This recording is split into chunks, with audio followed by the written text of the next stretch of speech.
gravar para depois vocês começarem? Sim. Tá bom? O que tá no grupo da revista, né? Primeiro, o link.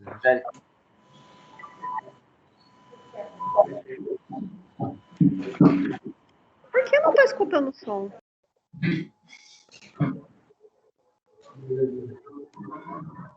Como é que faz?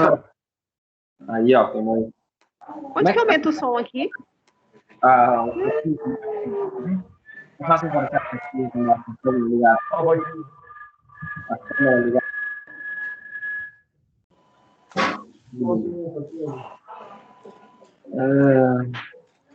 Tá aparecendo a tua câmera, hein? Tudo certo? Mas eu queria que aparecesse a minha câmera também, em outro link, então, falando. Só. Como que eu consigo aumentar o volume do áudio aqui? Engenheiro Qualifiel está conectando. Carla. Isso é a gravação. Carla. Ok. Ó, a Angélica conseguiu iniciar a gravação aí. Isso aí.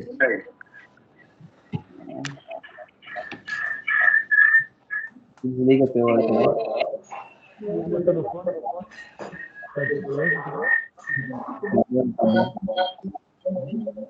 Desliga o microfone. Tá. Já tá gravando. Tá. Só temos 2 pessoas em sala? Quantos tem aí, professor?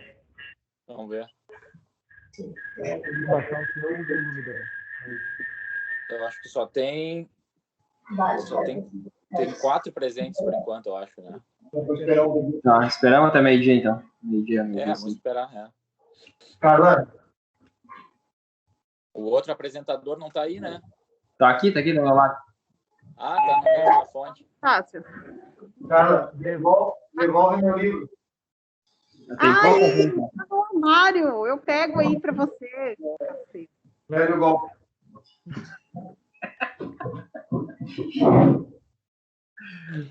É um jaguara mesmo. Estão fazendo aglomeração aí, é? Não. Estamos mostrando... Pelo menos é uma aglomeração científica, né?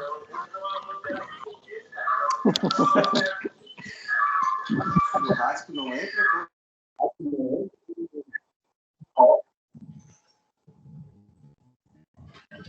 Tá meio ruim, né? Sim, já tá gravando.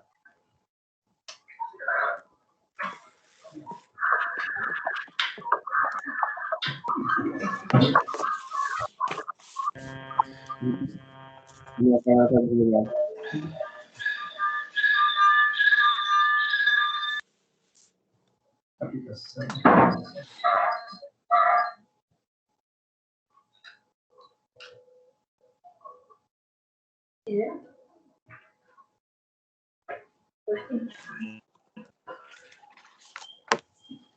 Aí vai ter mais reunião. Eu não posso reunião, não. Se quiserem me retirar.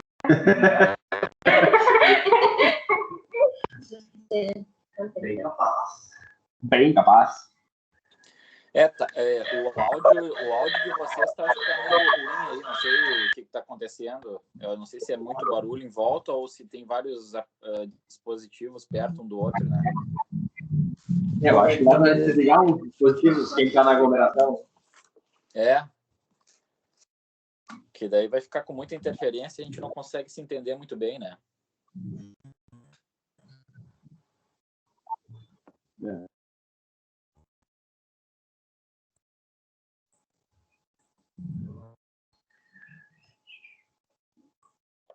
Meio-dia.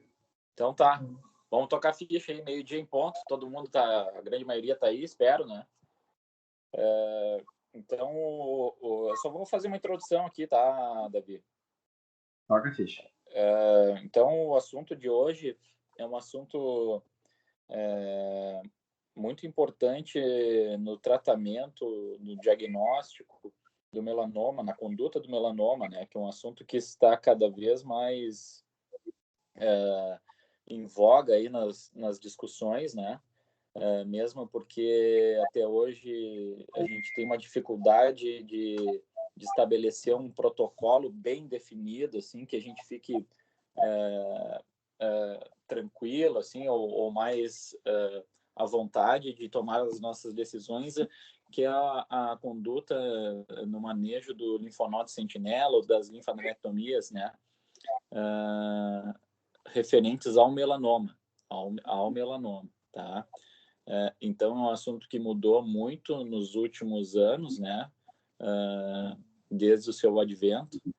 Então, é um assunto bastante pertinente e que hoje eu acredito que vai orientar mais a nossa conduta, e uniformizar mais a nossa conduta, principalmente aí na formação de vocês, né?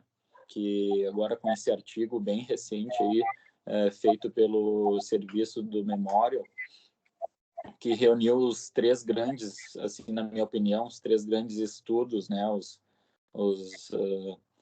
Que norteiam as nossas condutas sobre o manejo do linfonodo sentinela e da linfadenectomia, né? O poder dessas 2 ferramentas na conduta do melanoma. Então, vamos tocar ficha aí, Davi. Vamos ver o que tu tem aí para nos dizer. Perfeito, ótima colocação, professor. Também gostaria de salientar assim, que melanoma, como outras partes da oncologia, é uma das portas de entrada assim, do pessoal que está se formando, assim, vai trabalhar muito com melanoma, vai o carro-chefe, pelo menos no início da carreira, depois, se quiser focar em alguma coisa mais específica, mas melanoma, assim, tem para todo mundo, né? Então, queria apresentar o artigo foi produzido no Memorial, foi publicado no Annals Surgery Oncology, e agora em 2020, tá? E ele é um compilado do MSLT-1, 2 e o DECOG Trial, acerca do manejo do linfonodo sentinela no melanoma. Tá? Então, só para lembrar, citar um artigo histórico que foi publicado em 1992 pelo Norton, foi a primeira técnica de mapeamento da drenagem linfática. Ele desenvolveu a drenagem linfática do tecnécio e o azul-metileno, que possibilitou a detecção intraoperatória do linfonodo sentinela, e a partir daí foi se usando largamente no melanoma e mais recentemente expandindo para outras áreas da oncogineco, outros tipos de câncer de pele, enfim, está cada vez mais em voga a questão do linfonodo sentinela, que começou lá em 1992, e principalmente nas últimas 2 décadas, assim, a questão do melanoma veio sendo cada vez mais abordada, principalmente, o primeiro estudo que levou em consideração isso foi o MSLT-1, que foi um estudo que começou a recrutar pacientes lá em 1994, recrutou 1.200 pacientes, a ideia era que fossem seguidos esses pacientes por 10 anos, ele recrutou pacientes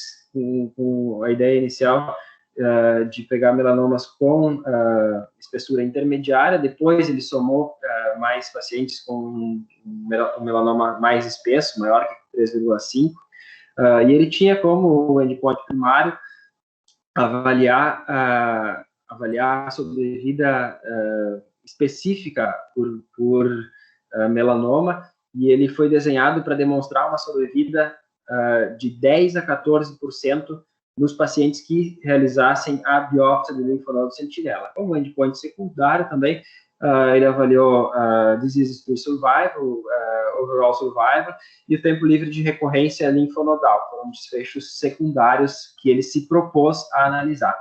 Ele foi desenhado para dividir os pacientes em 2 grupos, né? O grupo que faria a biópsia de linfonodo sentinela mais a excisão ampliada e o grupo que faria apenas a excisão ampliada do linfonodo sentinela.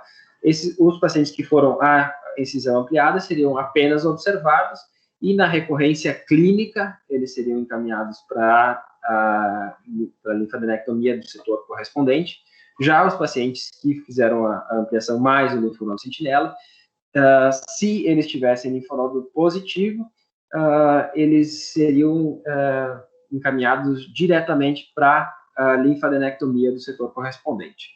Tá? Essa foi a montagem do estudo. Tá? O estudo foi um estudo negativo para o endpoint primário, então não teve uma significância estatística para demonstrar a sobrevida maior do que 10 a 14%, mas ele demonstrou uma tendência de sobrevida de 4% no grupo que foi encaminhado, que ficou no grupo de linfonodo sentinela, e também não conseguiu demonstrar, não tem um significado estatístico quanto à sobrevida livre de doença, mas uma análise de subgrupo desses pacientes mostrou que o prognóstico desses pacientes estava extremamente ligado ao fato do linfonodo ser positivo ou ser negativo, tanto no grupo com um melanoma intermediário, assim, de 1,2 a 3,5, quanto no grupo de melanoma mais espesso, maior que 3,5, teve uma diferença com a significância estatística, foi significativo. O intervalo de confiança ficou entre 1,7, então ele não cruzou a unidade, né, foi um intervalo significativo, e demonstrou que a biópsia do linfonodo sentinela é o principal prognóstico, o status do linfonodo sentinela é o principal fator prognóstico para recidiva e para sobrevida do paciente com melanoma, tanto melanoma espesso quanto melanoma fino, intermediário, sendo muito mais importante do que a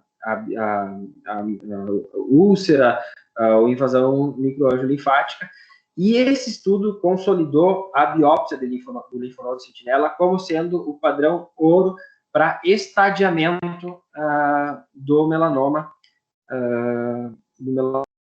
cutâneo. Então, esse foi o papel do MSLT1, consolidar a biópsia do linfonodo sentinela como padrão no tratamento, mesmo não sendo o endpoint primário. Foi essa a conclusão e o desfecho do estudo, que ele nos trouxe de importante. Tá? Agora vou passar para o Cláudio. Bom, continuando o artigo, então, Davi falou sobre o MSLT1, que consolidou, então, a importância da biópsia do linfonodo sentinela, e no segmento dos estudos, o MSLT1 também teve os pacientes que recidivaram, né, ou tiveram linfonodo positivo, eles foram à linfadenectomia. Mas o objetivo daquele estudo não era elucidar, né, o papel da linfadenectomia, e sim o do sentinela. Tanto é que ele randomizou num grupo os pacientes que iam para sentinela e no outro grupo os pacientes que iam só para ampliação de margens.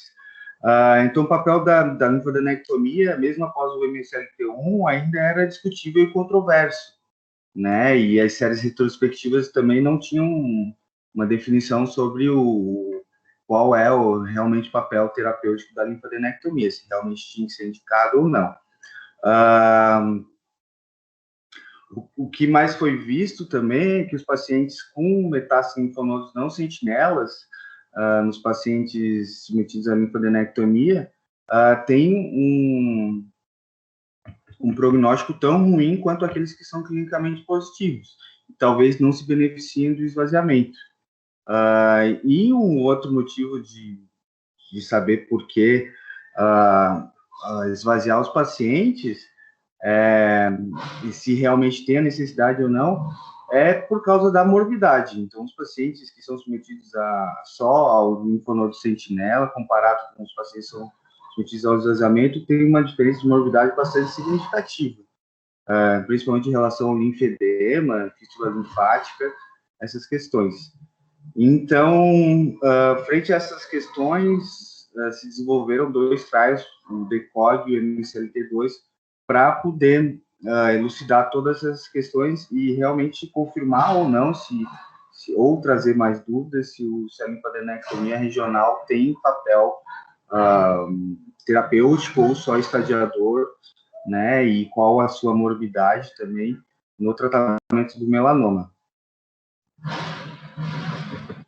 O primeiro estudo, então, saiu sobre estudo randomizado sobre linfadenectomia, é um estudo alemão, estudo fase 3, ele ocorreu na Alemanha, em 41 centros de dermatologia, um estudo randomizado de 1 para 1, e o principal objetivo era comparar pacientes, então, com linfonodo sentinela positivo, que seriam submetidos a follow-up com ultrassom a cada 3 meses, nos 2 primeiros anos, e depois a cada 6 meses, e posteriormente anualmente, ou pacientes que teriam linfonodos sentinelas positivos e iriam direto, né, para a linfadenectomia, né, o tempo que ele usa é até de 130 dias.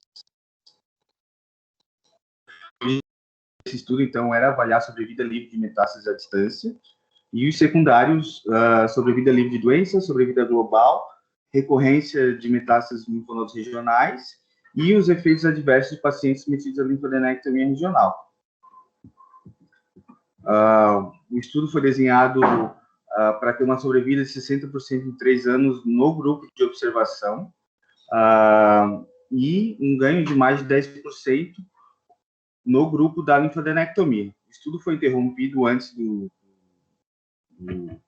recrutar todos os pacientes devido à dificuldade de recrutar esses pacientes. Uma coisa que o estudo fala é que fazer um trial cirúrgico é muito mais difícil do que fazer um trial clínico, porque oferecer para o paciente, né, a randomização, se ele vai ser operado ou não, traz muita dúvida para o paciente acaba não entendendo por que vai ser operado, não vou ser operado, se tem benefício, não tem benefício. Então, né, um trial cirúrgico, eu achei interessante esse comentário do estudo.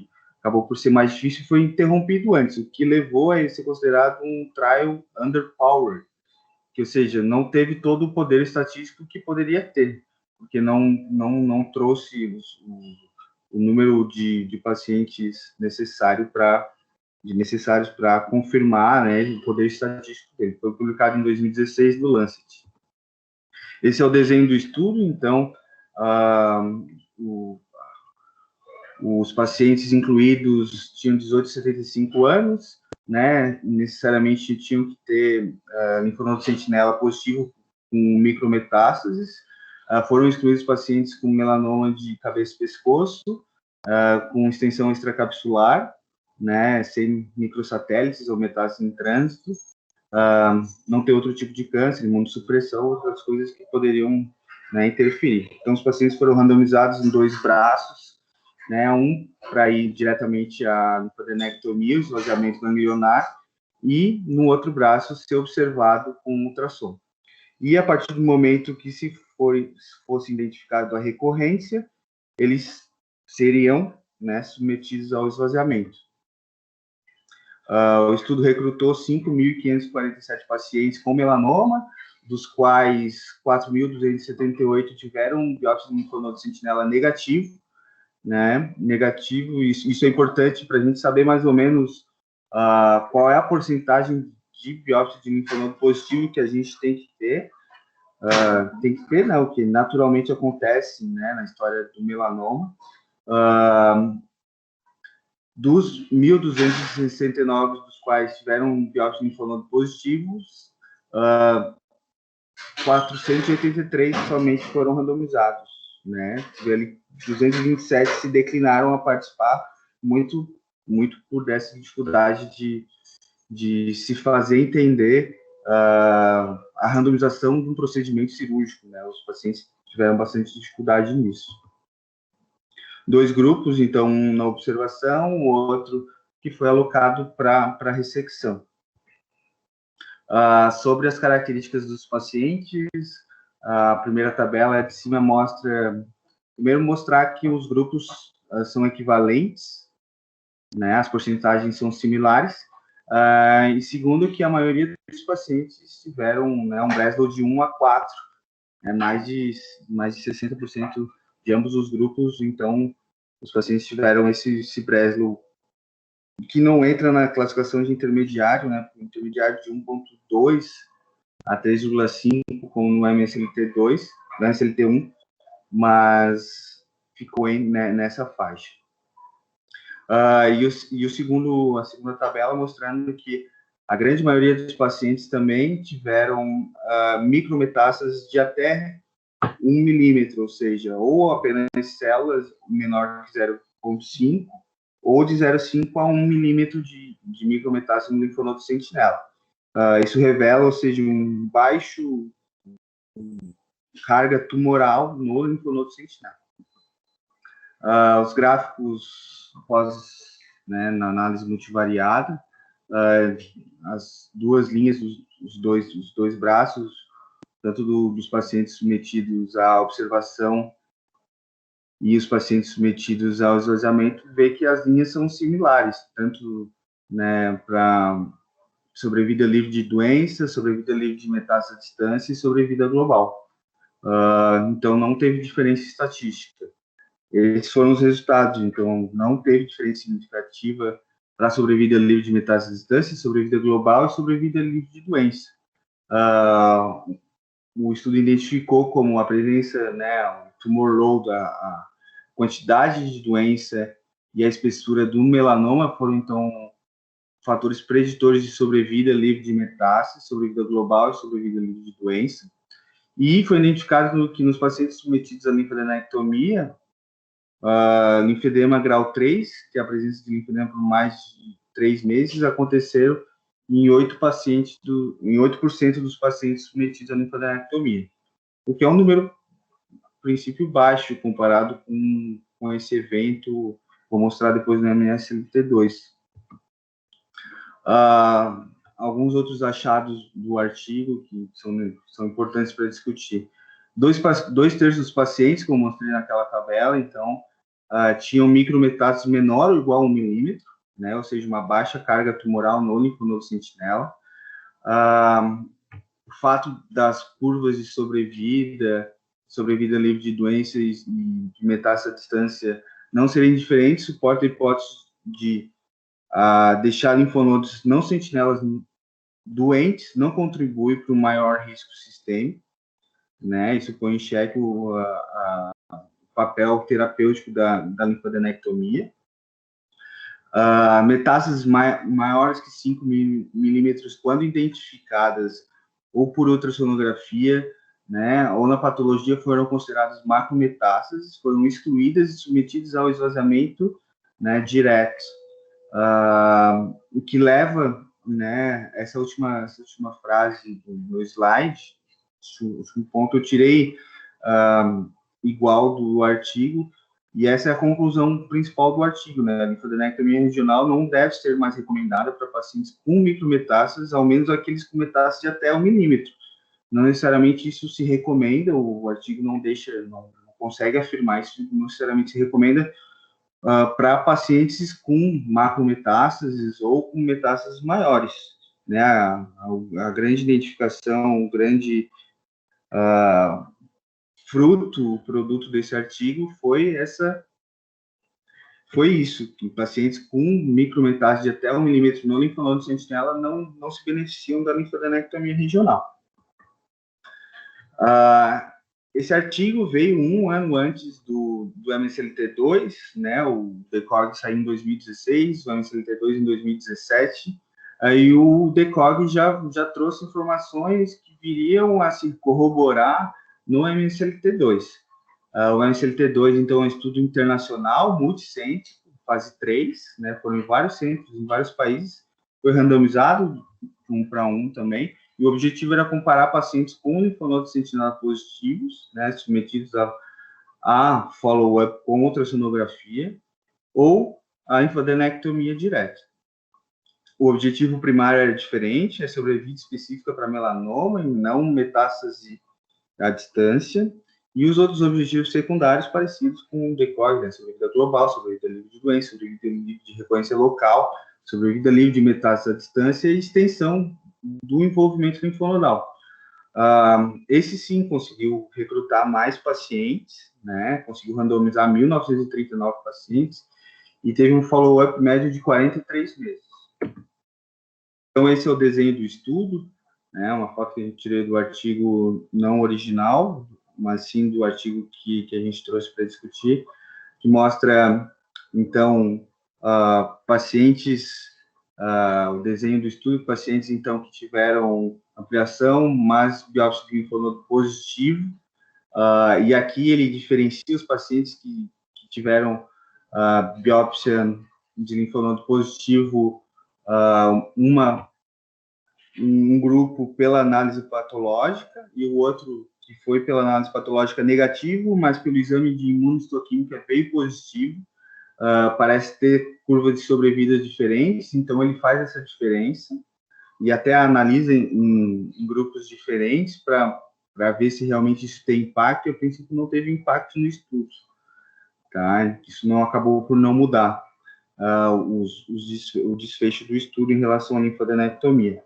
Mas é importante, né, ressaltar que o paciente que é positivo só pela imunohistoquímica teve uma curva de sobrevida diferente, de uns resultados diferentes.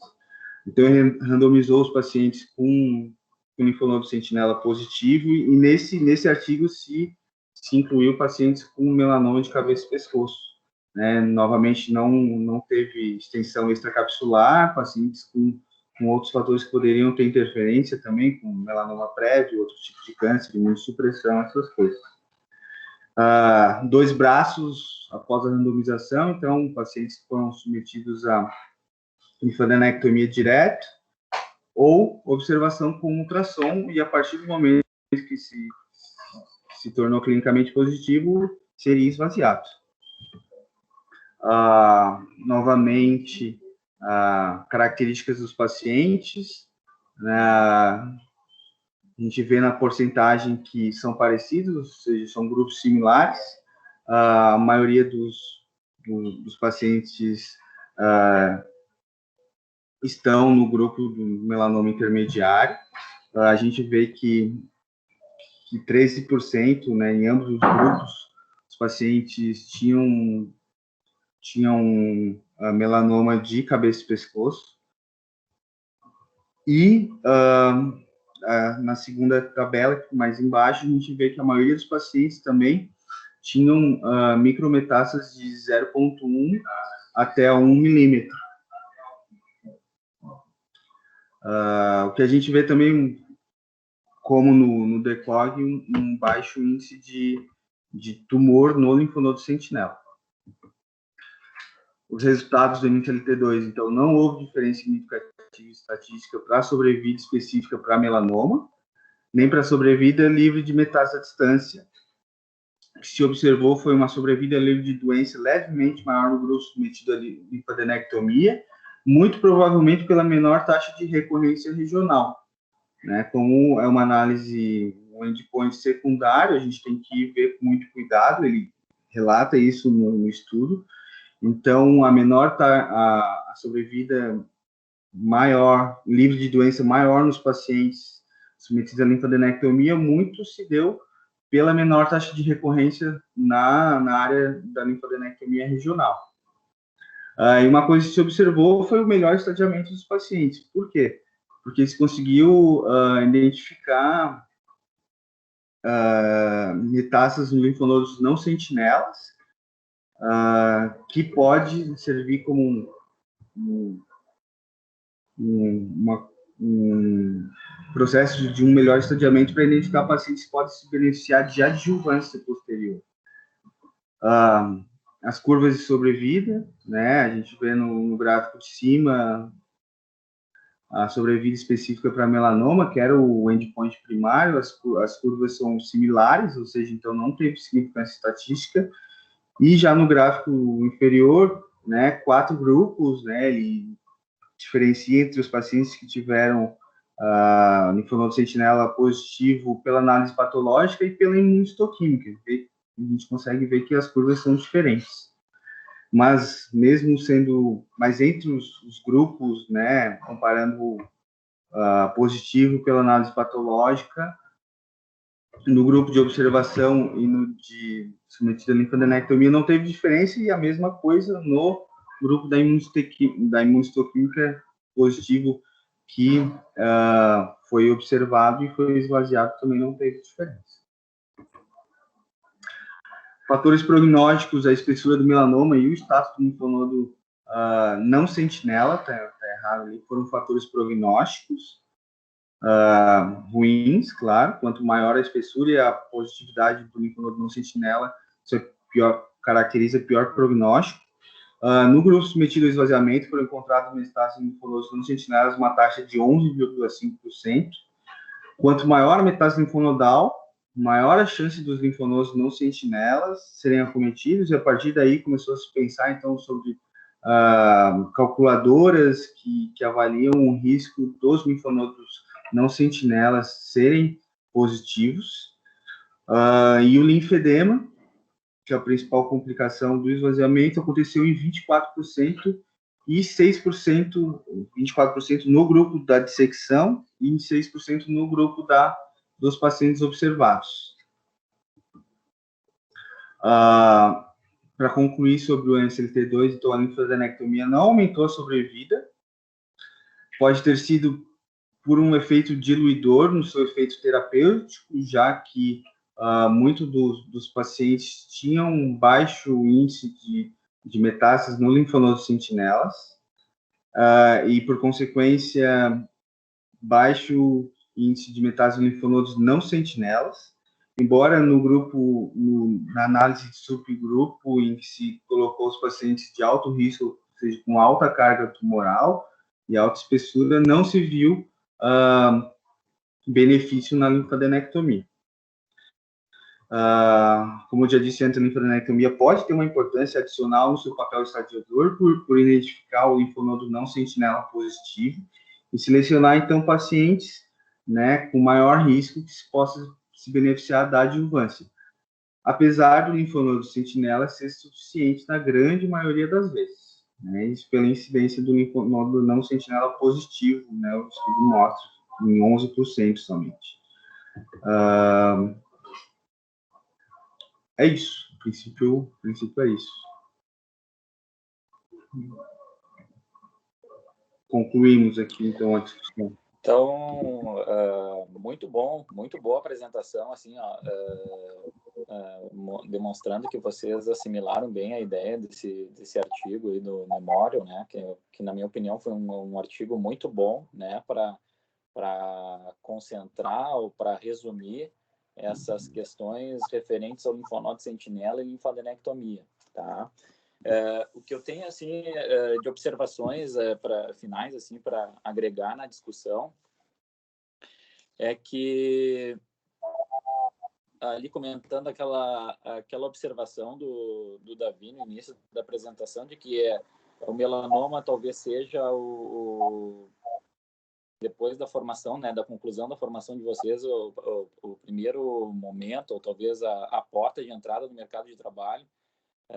Isso é bastante verdade. Então, isso ressalta a importância de vocês saberem conduzir o melanoma, né? Conduzir de maneira adequada o melanoma, porque a gente vê aqui como num grande centro de referência de melanoma que a gente pega muitos pacientes mal manejados por colegas não especialistas, né? Então, ele mostra para a gente que o conhecimento do manejo, apesar de simples tecnicamente, a gente tem que saber manejar ele muito bem, porque a gente vê hoje proctologistas, cirurgiões plásticos manejando o melanoma de maneira muitas vezes equivocada, né? Porque eles não têm a rotina, eles não têm o conhecimento da conduta do melanoma. Então, isso é muito importante, porque é a porta de entrada do mercado de trabalho, concordo plenamente contigo, Davi, mas a gente tem que saber fazer, tem que saber fazer bem feito, né? Quanto aos estudos, eu gostaria de comentar a respeito do DECOG. Uma das críticas que vem, ele teve muitas críticas a respeito do número de linfonodos ressecados na linfadenectomia total, né? Que a média de linfonodos ressecados na linfadenectomia radical foi de 15. E a gente sabe que esse número é um número baixo, né? Quando se resseca os 3 níveis, né? Que a gente espera, em média, 28 a 30 linfonodos nos 3 níveis. Então, isso é uma crítica da comunidade científica a respeito dos resultados do DECOG, quanto ao número de linfonodos ressecados na linfadenectomia radical, né? E a importância do DECOG, no entanto, né, é que pela primeira vez teve um estudo que mostrou, né, a importância do linfonodo sentinela não tendo benefício na sobrevida global, né, referente à linfadenectomia. Talvez pelo fato de ressecarem menos linfonodos, né, então isso é uma crítica que a gente tem que levar em conta, que o DECOG evidenciou, tá?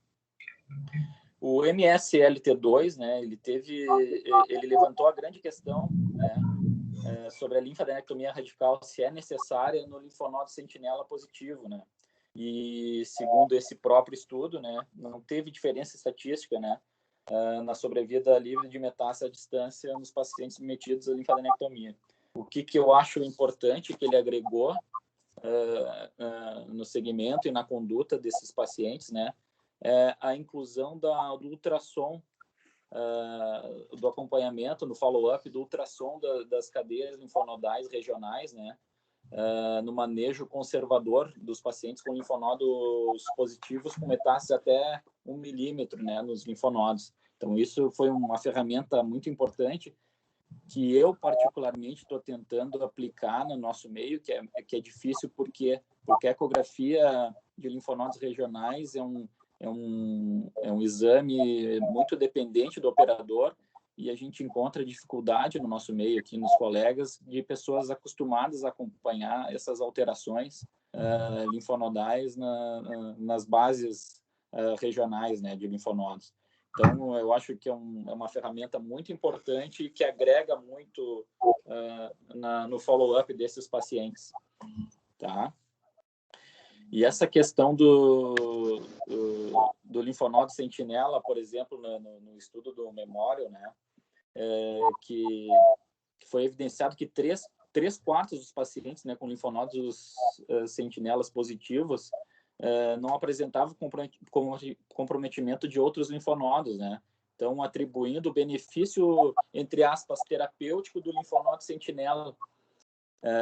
Então, eu acho que o linfonodo sentinela é uma ferramenta muito importante no manejo atual do linfonodo, do melanoma, no fato de que, né, com essa informação evidenciada no MSLT2, que 3/4 dos pacientes aí não apresentam metástases nos demais linfonodos quando esvaziados.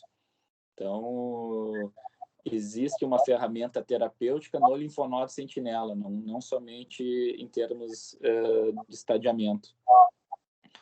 E o que a gente conclui na prática? A gente deve fazer ou não deve fazer a linfadenectomia radical? Isso ainda tem espaço atualmente, né, devido a toda essa evidência científica, porém tem que ser muito bem debatido com o paciente. Isso eu digo no âmbito privado, né, onde a gente tem todos os recursos disponíveis e tem condições de se fazer um segmento bem estreito junto ao paciente. No entanto, a gente tem a questão dos pacientes do Sistema Único de Saúde que não tem condições de, por exemplo, fazer uma ecografia de 3 em 3 meses das bases regionais.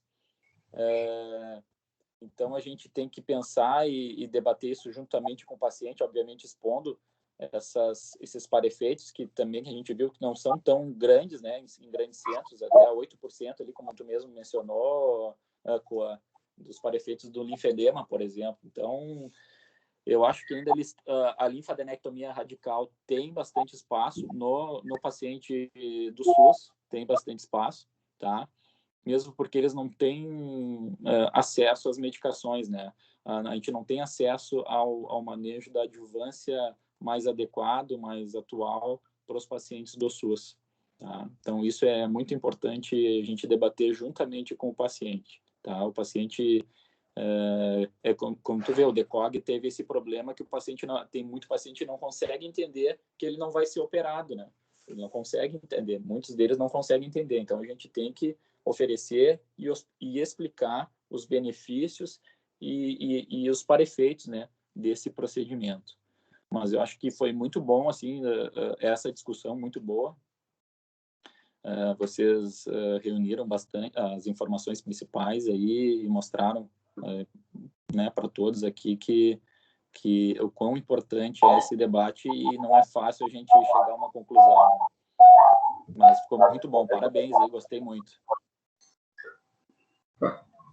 E aí, professor? Só complementando também a ideia do MSLT2, o MSLT2 usou o artifício do RT-PCR para conseguir mais pacientes, para ter um N significativo, e por isso também ele recrutou muito paciente com metástases pequenas no linfonodo, né? Então, que não apareciam na imunohistoquímica, e isso fez o volume parecer bem maior que em pacientes pequenos, né? E na soma geral do artigo, a impressão é que a linfadenectomia não traz benefício para todos os pacientes com metástase linfonodal. Porém, tu vai ver, ele pega muito paciente com metástase pequena, né? Então, como o DECOG já falava, assim, dependendo do tamanho da metástase, tu tem uma probabilidade muito maior de ter linfonodos não sentinelas, o parasentinela comprometido. Então, isso tem que ser bem levado em consideração, o tamanho da metástase, a condição do paciente de fazer acompanhamento, de fazer a ecografia, para tu individualizar para cada caso e poder indicar a linfadenectomia em casos que realmente tu não vai conseguir acompanhar direito esse paciente, que daqui a pouco ele pode voltar com doença sistêmica aí, e tu perde o time de fazer uma cirurgia mais conservadora para ele. Exatamente.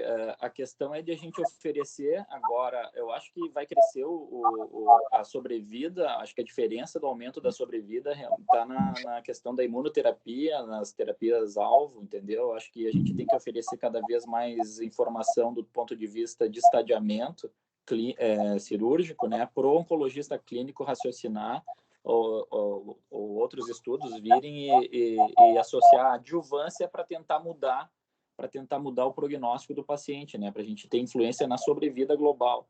Eu acho que o caminho está por aí. Eu acho que, do ponto de vista cirúrgico, a gente tem os nossos limites, né? Dependendo do estadiamento do paciente. E eu acho que a questão da linfadenectomia não tem mais o que mudar em termos de sobrevida, e oferecer de sobrevida livre de doença e sobrevida global. Eu acho que o caminho a mudança da sobrevida está na terapia adjuvante. Eu acho que é aí que vai ter que progredir e que talvez a gente consiga oferecer uma mudança nesses parâmetros de sobrevida e sobrevida livre de doença. Mas foi muito bom. Eu acho que fez a gente refletir, né? Todos nós aqui refletirmos a respeito do que a gente vem fazendo. Não é fazer mecanicamente todo dia ali, né? Sem saber. Mas acho que foi muito bom. Acho que todo mundo percebeu isso aí, né? Não sei se eu posso comentar também. Acho que a nossa própria apresentação e a história do melanoma mostra isso gradativamente, com a gente tem entendido melhor a doença, né? Primeiro se descobriu o sentinela, depois se descobriu realmente o papel do sentinela, né? E depois o papel da linfadenectomia ou não. Então, acho que a linfadenectomia tem seu papel terapêutico, mas cada vez mais a gente entende onde e como, né? Então, os pacientes que a gente tem um perfil de paciente um pouco diferente no SUS do que nesses trials, né? Com Breslow espessuras muito maiores, né? E pacientes até com linfonodos clinicamente positivos. Então, e mesmo assim, talvez a gente não consiga, né, reverberar num ganho de sobrevida, né, para esses pacientes com a linfadenectomia. Acho que também isso que o professor falou, né? A adjuvância vai ter que vir aí para mudar a história da doença. Esse é o meu sentimento, Eu acho que a gente tem uma limitação forte em termos prognósticos de oferecer como resultado cirúrgico no que tange a linfadenectomia, né? E eu acho que o acréscimo de sobrevida deve vir, pelo menos esse é meu sentimento, através da adjuvância, do tratamento adjuvante. E nos pacientes com muita carga tumoral, no linfonodo sentinela fica um grande gap e não se sabe direito como tratar ou não. Acho que tem que ter sempre individualizado, né? Acho que essa é uma resposta que talvez a gente nunca vai ter também, né? Porque se já foi difícil recrutar os pacientes para os 2 estudos, né? Se conseguiu só uma carga tumoral baixa, uma carga tumoral alta no linfonodo sentinela fica inviável. O próprio artigo também fala isso. Né? Talvez nunca se consiga essa resposta. Exatamente. Então tá, rapaziada, parabéns aí, muito bom, discussão de alto nível. E vamos tocar a ficha aí. Boa, valeu pela seleção aí do artigo. Valeu. Um abraço aí para todo mundo aí e até a próxima. Boa, parabéns, gurizada. Valeu. Obrigado, professor.